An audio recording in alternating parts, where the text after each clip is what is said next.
E aí pessoal, tudo bem? Vocês estão vendo aqui um cenário diferente, uma reformulação que eu fiz, que vai ajudar a explicar hoje o título 3, começando pela seção 1, do título 3 do novo CPC, os artigos 42 a 53.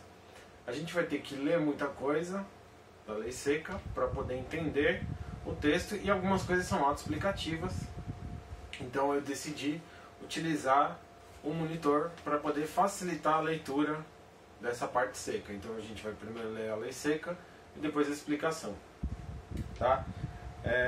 Então vamos começar, sem demorar muito, rapidinho, para a gente terminar logo.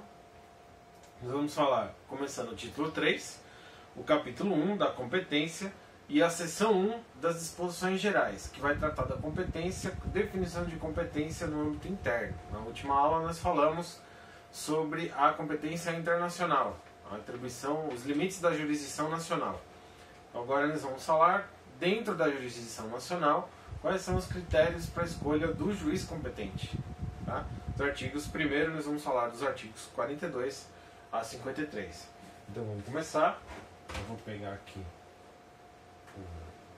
a Lei 13.105, né, o novo CPC. Então tá aqui. Capítulo 1 das disposições gerais, capítulo 1 da competência, seção 1 disposições gerais. Artigo 42. As causas cíveis serão processadas e decididas pelo juiz nos limites de sua competência, ressalvado às partes o direito de instituir juízo arbitral na forma da lei.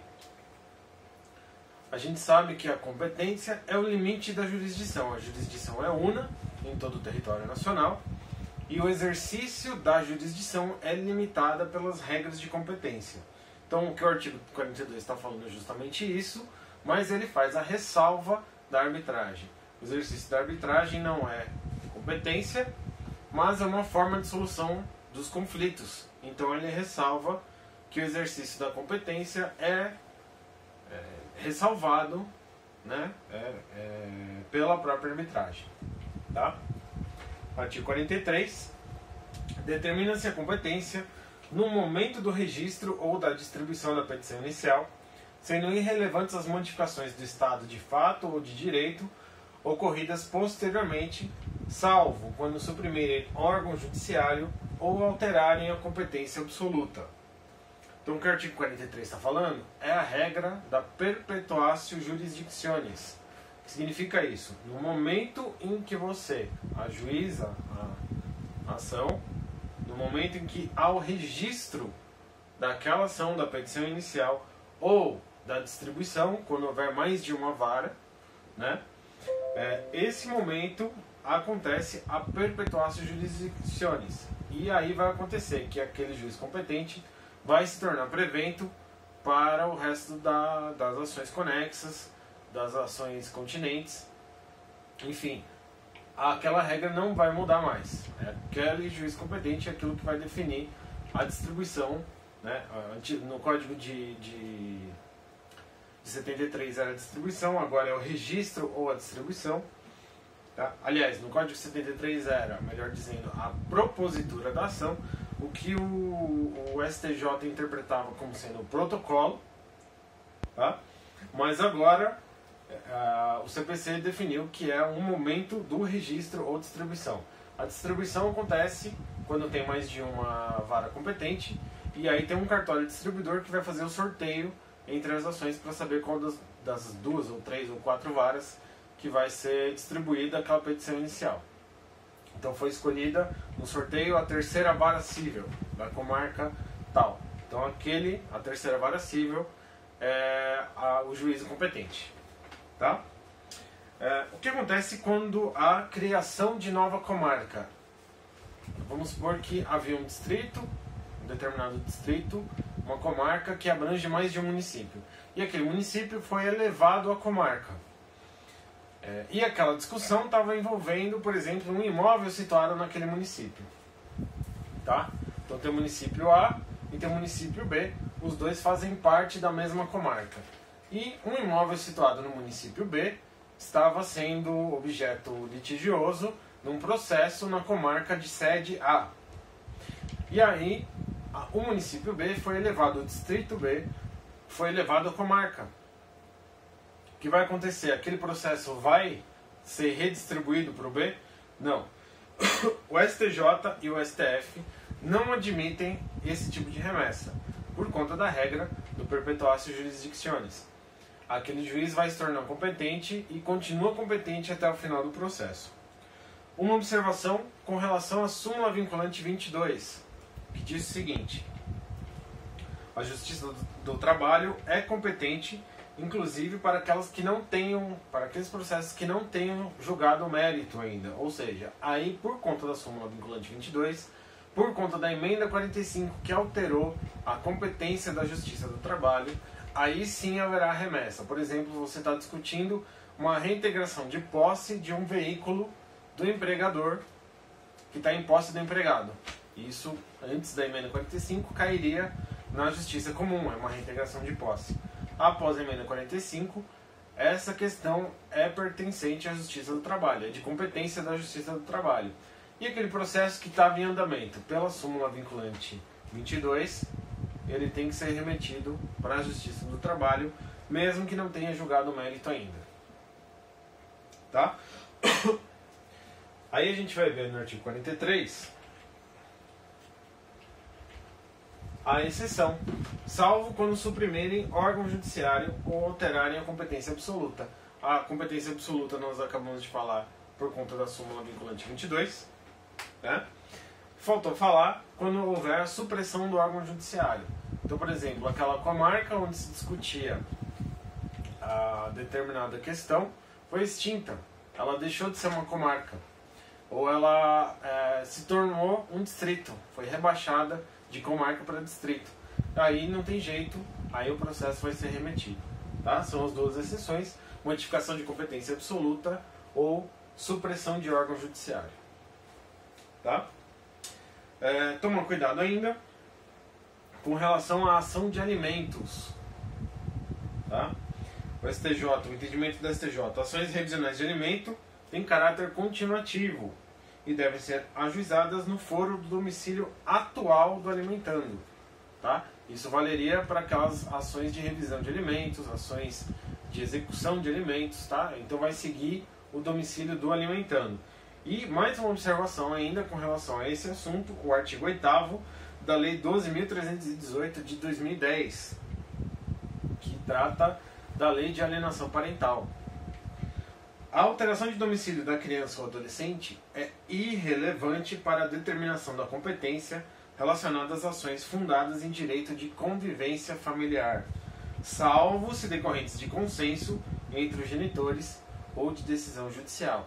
Então, você ficar alterando o domicílio da criança para fugir, para criar um empecilho para o parente da criança, para o genitor, pai ou mãe da criança, visitar ela, manifestar os seus direitos, de exercer os seus direitos do pátrio poder, o afeto, o carinho, etc.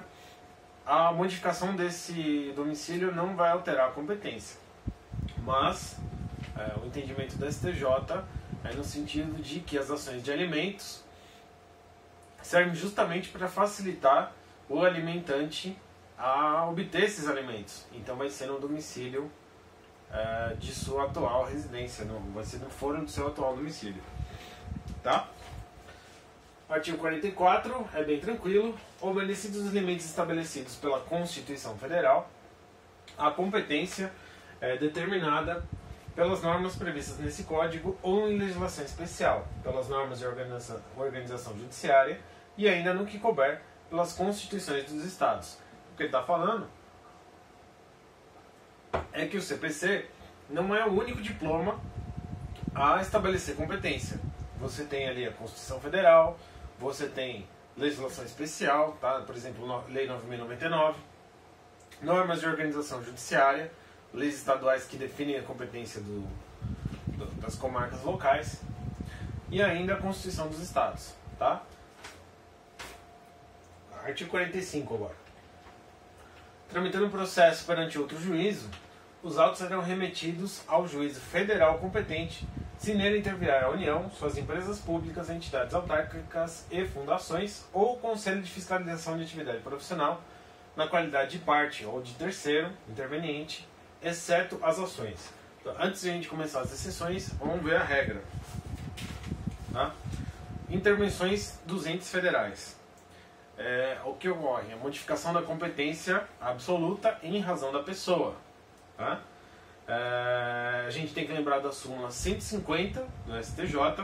Compete à Justiça Federal decidir sobre a existência de interesse jurídico que justifique a presença no processo da União, suas autarquias e empresa pública. Então, a entidade federal ingressa no processo, de imediato tem que ser remetido para a Justiça Federal, porque quem decide o interesse do ente federal é o juiz federal. Uma crítica a essa súmula pode ser o princípio da competência, que diz o seguinte: cada juiz tem a competência para dizer a sua própria competência. Então o juiz estadual seria o primeiro filtro para se remeter ao juiz federal. Mas o entendimento da STJ, conforme a súmula, não é esse. Então há um abrandamento desse princípio do competência por conta da súmula 150. E é importante a gente falar ainda, para quem vai fazer concurso na área federal, a intervenção anódina ou a intervenção anômala, que está prevista no artigo 5º da Lei 9.469 de 97, que fala que a União pode intervir em qualquer momento nos processos em que a administração direta federal for parte, tá? Ainda que não haja interesse jurídico, tá? Por isso que ela é chamada de intervenção anômala ou anódina. Anódina é sem odor, anodos, sem odor. Então não tem cheiro, uma intervenção que não tem uma razão, um fundamento jurídico de interesse jurídico, né? Basta um interesse econômico, um interesse financeiro, uma responsabilidade subsidiária, por exemplo, para que a União intervenha no processo em que a administração indireta, a administração federal indireta, seja parte. Vamos ver as exceções agora do artigo 45. Quais são as exceções? A de recuperação judicial, falência, insolvência civil e acidente de trabalho. E 2, sujeitas à justiça eleitoral e à justiça do trabalho.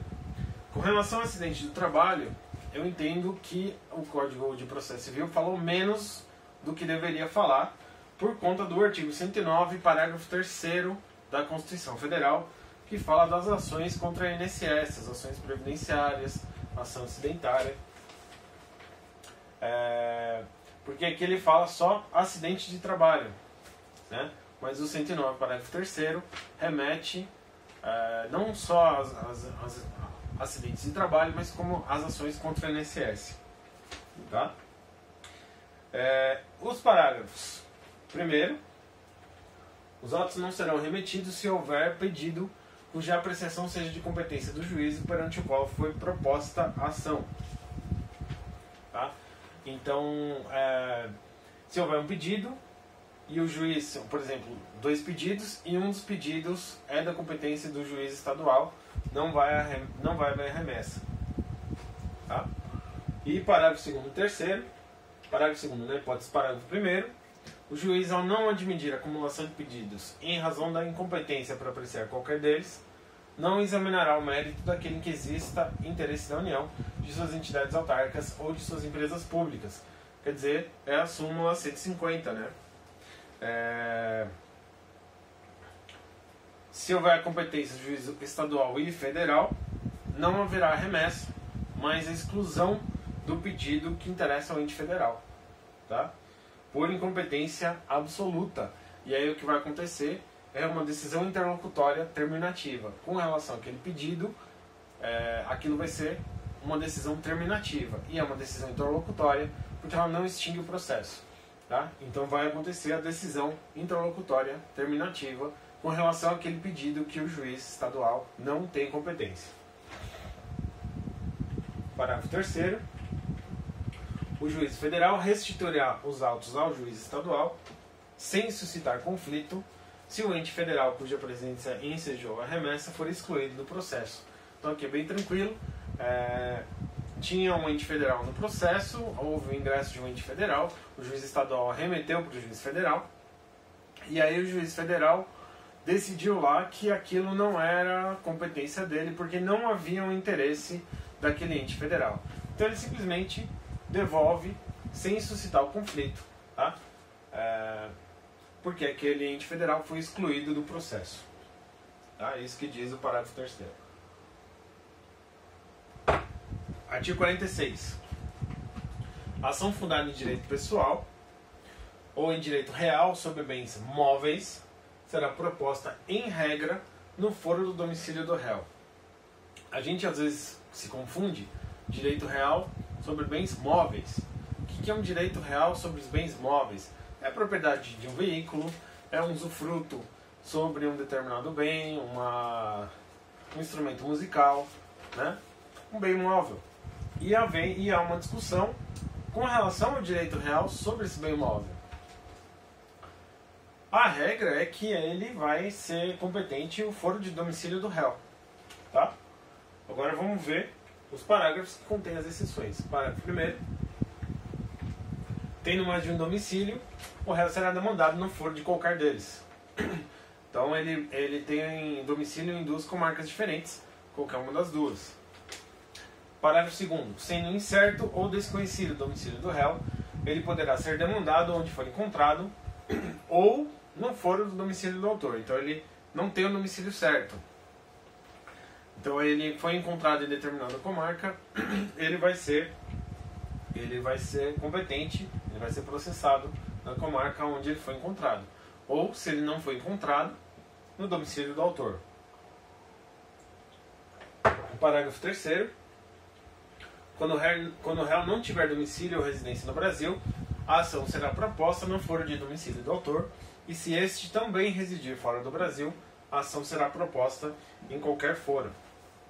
Então, se o réu não tem domicílio no Brasil, é o domicílio do autor, e se o autor não tiver domicílio no Brasil, qualquer foro. Parágrafo 4º. Havendo dois ou mais réus com diferentes domicílios, serão demandados no foro de qualquer deles a escolha do autor. Então ele vai entrar com o processo contra duas pessoas, no litisconsórcio do polo passivo. E eles moram em lugares diferentes. Qual vai ser o juízo competente? Qualquer um dos dois. Parágrafo 5º. A execução fiscal será proposta no foro de domicílio do réu, no de sua residência ou no lugar onde for encontrado. Então, o parágrafo 5º determina que na execução fiscal, tá, é um dos privilégios do fisco, tá, para facilitar a arrecadação, qualquer um desses.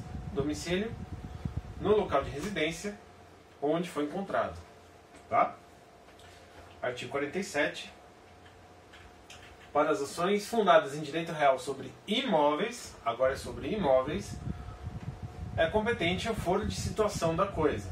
Os direitos reais sobre imóveis podem ser a propriedade, que é o principal, os direitos reais sobre as coisas alheias, usufruto, habitação, uso, né, superfície, e os direitos reais de garantia, tá, hipoteca anticrese, no caso de imóveis.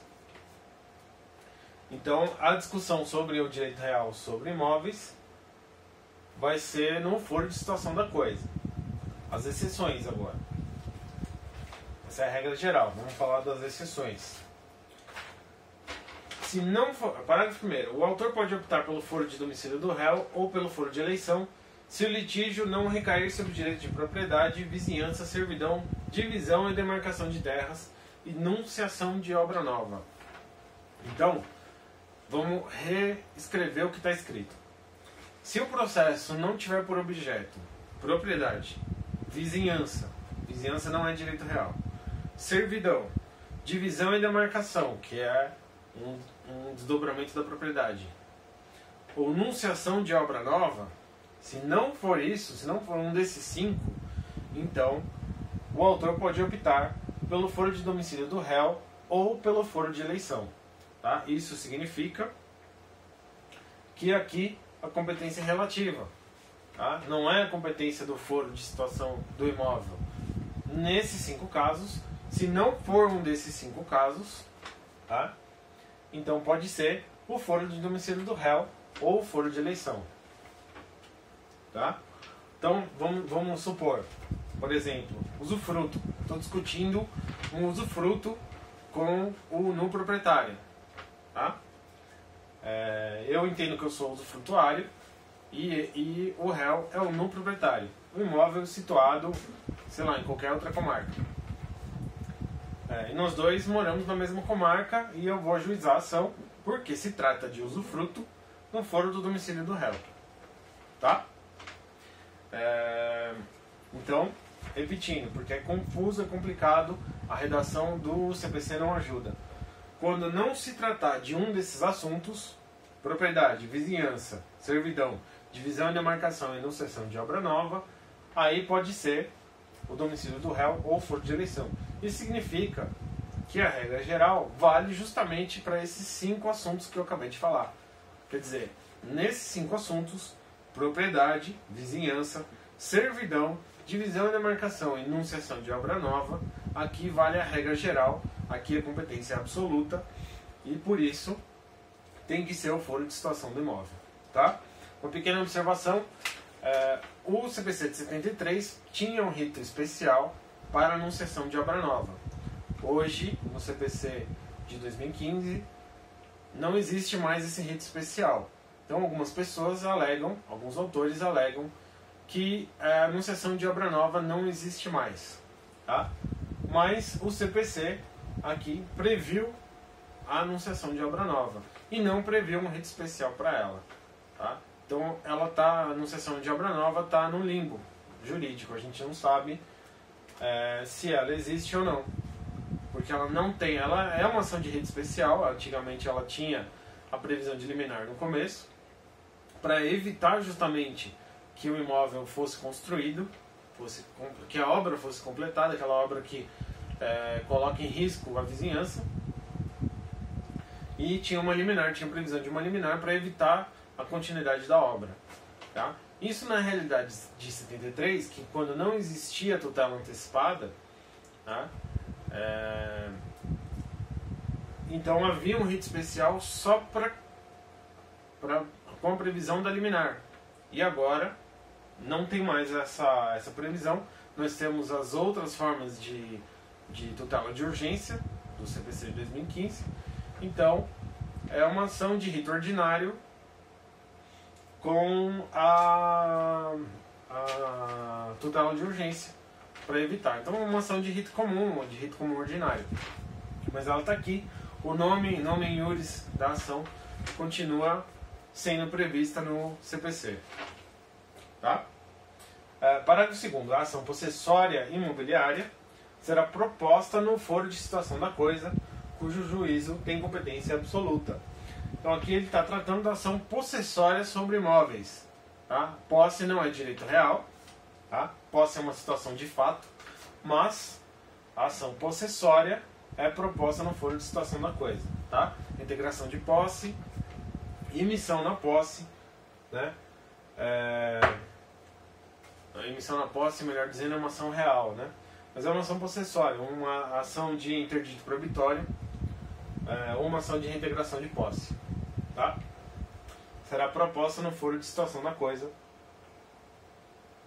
cujo juízo tem competência absoluta. Tá?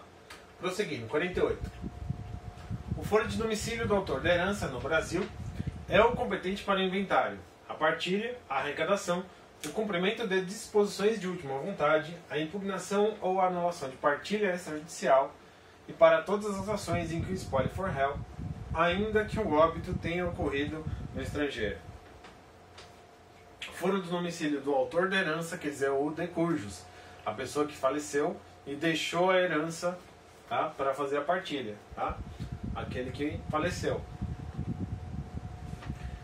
Então, o foro do domicílio, do último domicílio da pessoa falecida, é o competente para o inventário e todas as ações, né, decorrentes da sucessão.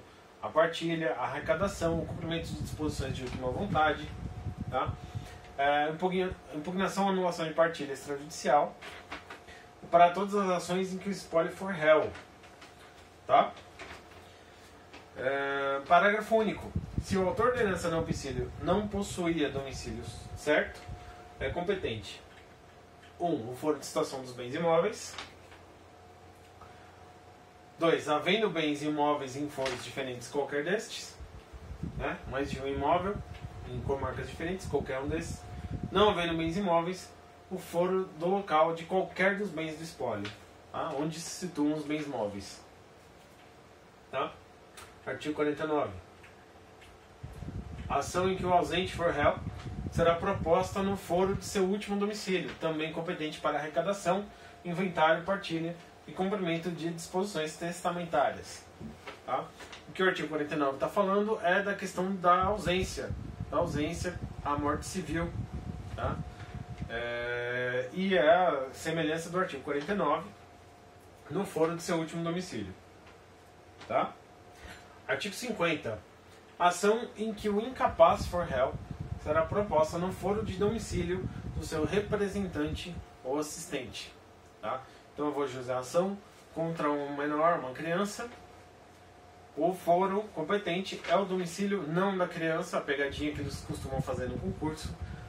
O foro competente não é o domicílio da criança, do incapaz, é o domicílio do seu representante ou assistente. Tá? Artigo 51. É competente o foro de domicílio do réu para as causas em que seja autora a União. Isso também está no artigo 109 da Constituição. Parágrafo único. Se a União for a demandada, a ação poderá ser proposta no foro de domicílio do autor ou no de ocorrência do ato ou fato que originou a demanda, no de situação da coisa ou no Distrito Federal. Então, quer dizer, se a União for ré, aí nós temos 4 opções: no domicílio do autor, no local do ato ou do fato, no domicílio, no lugar, na comarca de situação da coisa ou no Distrito Federal. Tá? Artigo 52. É competente o foro de domicílio do réu para as causas em que seja autor o Estado ou o Distrito Federal. Então aqui ele vai trazer a regra da União para os Estados. Tá? Quando o Estado estiver ajuizando uma ação, o foro competente é o do domicílio do réu. Parágrafo único. Se o Estado ou o Distrito Federal for o demandado, se o Estado ou o Distrito Federal for o réu, a ação poderá ser proposta no foro de domicílio do autor, no de ocorrência do ato ou fato que originou a demanda, no de situação da coisa ou na capital do respectivo ente federado. Então, quando o Estado ou o Distrito Federal for réu, assim como no caso da União, nós temos as 4 opções: no foro do domicílio do autor, no local do ato ou fato, no da situação da coisa ou na capital do ente federado. Tá? O artigo 53 é uma regra geral que vai definir e vai matar um monte de questões de competência. E, infelizmente, a gente vai ter que decorar o artigo 53 porque ele é muito importante e tem muitas nuances que podem ser perguntadas em concurso. Então, artigo 53. É competente o foro: 1. Para ação de divórcio, separação, anulação de casamento, reconhecimento ou dissolução de união estável, de domicílio do guardião de filho incapaz, do último domicílio do casal, caso não haja filho incapaz, e de domicílio do réu, se nenhuma das partes residir no antigo domicílio do casal. O CPC de 73 falava que era do domicílio da mulher. O novo CPC já optou por privilegiar a situação do filho incapaz. Então essas ações, as ações referentes ao casamento, as ações de reconhecimento ou de solução de união estável, né, divórcio, separação, anulação de casamento, se houver filho incapaz, no domicílio do guardião, daquele do cônjuge que ficou com a guarda da criança. Tá? Se não tiver filho incapaz, aí o último domicílio do casal. Se nenhum dos dois residir no último domicílio do casal, cada um foi para um lado, aí no domicílio do réu, naquele que está sendo demandado. Tá? Inciso 2. O domicílio ou residência do alimentando para ação em que se pedem alimentos. Tá? Então, o autor do pedido de alimentos, ele vai entrar com a ação no seu domicílio de sua residência, tá? No foro competente de seu domicílio, tá? No lugar de seu domicílio ou residência. Tá? 3. Aqui o 3 nós vamos separar pelas alíneas. Tá? Então vamos começar com a situação da pessoa jurídica. A linha A. Onde está a sede para ação em que for ré a pessoa jurídica. E B. Onde se acha a agência ou sucursal quanto às obrigações que a pessoa jurídica contraiu. Então, quando for a pessoa jurídica for ré, na sua sede, ou, em se tratando de agência ou sucursal, quanto às obrigações que a pessoa jurídica contraiu. Então, a pessoa jurídica tem uma sede numa comarca e ela tem uma filial em outra comarca e essa filial está sendo demandada por conta de uma obrigação que ela contraiu e ela fica em outra comarca. O foro competente vai ser essa comarca de onde se situa a filial e não aquela onde se situa a matriz. Tá? A linha C. Onde exerce suas atividades para ação em que for a ré, sociedade ou associação sem personalidade jurídica. Então, primeiro nós falamos da pessoa jurídica e agora nós vamos falar de um ente despersonalizado. O foro competente é o local onde esse ente despersonalizado exerce suas atividades. Tá? Por exemplo, o condomínio.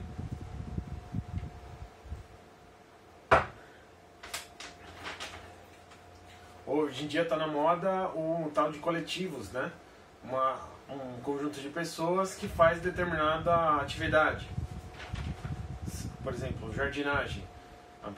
Pessoas que cuidam de logradouros públicos, né? Montam lá um coletivo, ou andam de bicicleta, ou fazem alguma atividade em comum, e aquilo é um ente despersonalizado, que eles chamam de coletivos. Então esse ente despersonalizado, se tiver que responder por alguma obrigação em juízo, vai ser no local onde exerce as suas atividades. Tá? A linha D agora. Onde a obrigação deve ser satisfeita para a ação em que se lhe exigir o cumprimento. Tá? Então, uma pessoa fez uma compra e venda de produtos agrícolas e ele quer que essa obrigação, que a entrega desse maquinário agrícola seja feita lá na sua fazenda.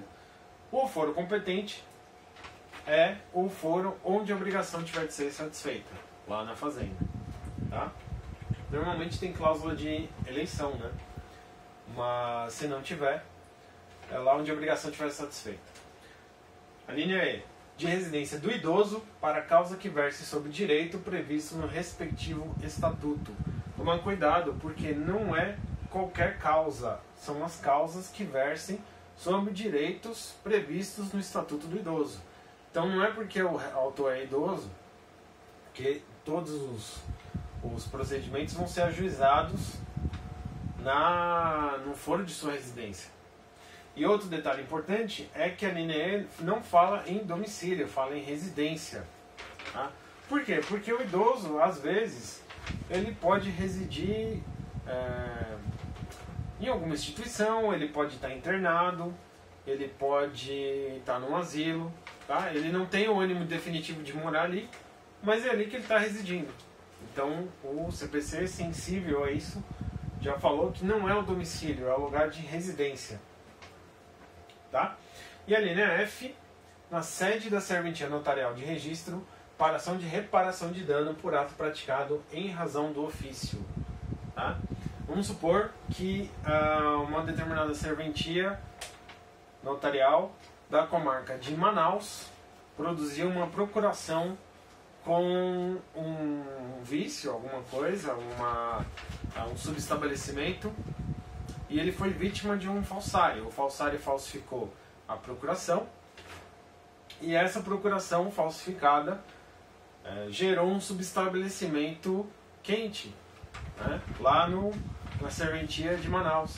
E esse subestabelecimento possibilitou esse falsário a vender um imóvel situado em Porto Alegre. Tá? E aí o proprietário do imóvel vai querer ajuizar uma ação contra o oficial, o notário, lá de Manaus.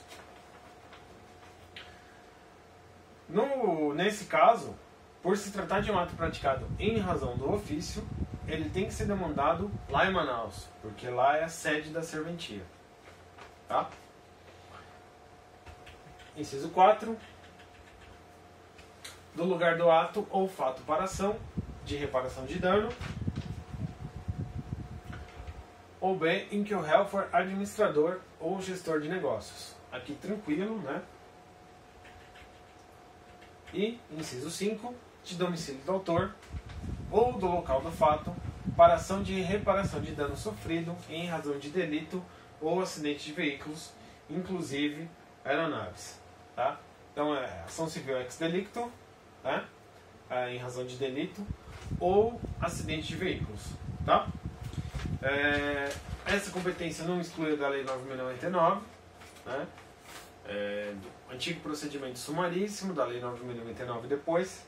E aqui ele está só definindo que é o local do fato, do local onde aconteceu o acidente. Ele não está dizendo qual vai ser o rito, se vai ser o rito da Lei 9.099 ou vai ser o rito como ordinário. Ele está só definindo qual é o local, qual é o foro competente. Tá? Então, pessoal, na próxima aula nós vamos falar da seção 2. Tá? Por enquanto, as noções introdutórias a respeito da competência. Beleza? Então, um abraço para vocês, bons estudos, fiquem com Deus, tchau.